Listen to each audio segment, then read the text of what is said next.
when the Son of Man shall come in his glory, and all the holy angels with him.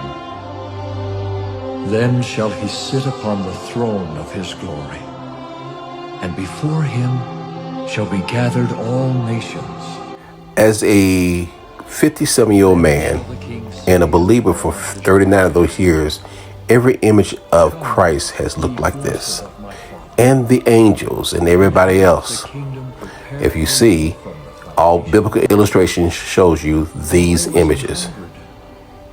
So if you're a person of color, what are you to think about yourself and your ranking?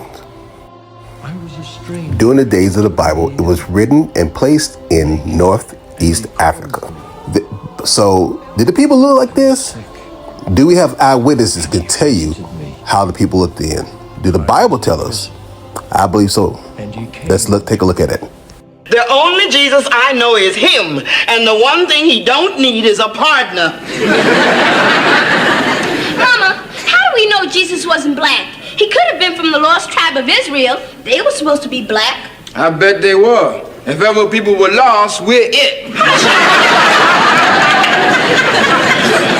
Because you know that Jesus guy is an actual painting, of a guy. Cesare Borgia? I think it's Cesare Borgia is the guy. The Borgia family used the guy. Oh. Who, yeah. Was it one of the painter's lovers or something like that. Michelangelo? His lovers, like his boyfriend or some shit. And they say, you're going to be Jesus. And he was like, all right, cool. So he posed. And he became, because Jesus, if you look at it geographically, did not look like that. I'm saying if it existed. There were no white people in that area. Thank you. I have been to Israel. Jesus was black, the Bible would have said so. But it does say so. What are you talking about? I read about it. It's in Revelations chapter 1, verse 14. I read about it in Muhammad Speaks. It says, his hair is like wool, and his eyes are like flame of fire. Well, Lord have mercy.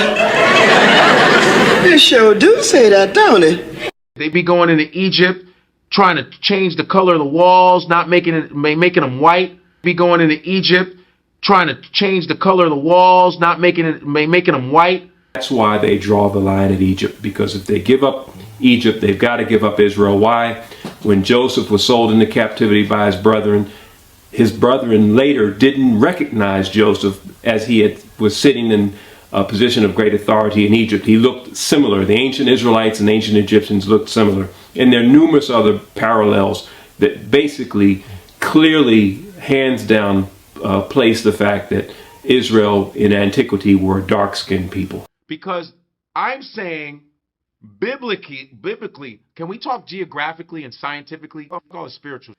Right.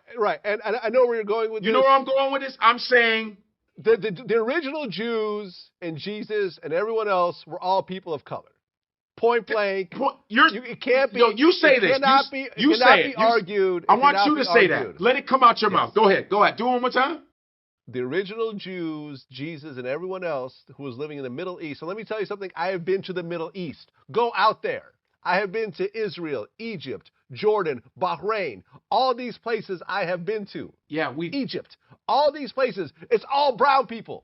It's near the equator. Okay? This is how it works. This is the description of Christ according to Flavius Josephus, originally born a Jew named Joseph ben Matthias, who fought against the Romans in the 1st century, but later surrendered, and eventually became a historian of the Jews for the Vespasian family. In his writings titled The Holosis of Josephus, he provides a description of Christ as follows. At that time, there appeared a certain man of magical power, if it be meet to call him a man whose name is Jesus, whom certain Greeks call a son of a god, but his disciples call the true prophet.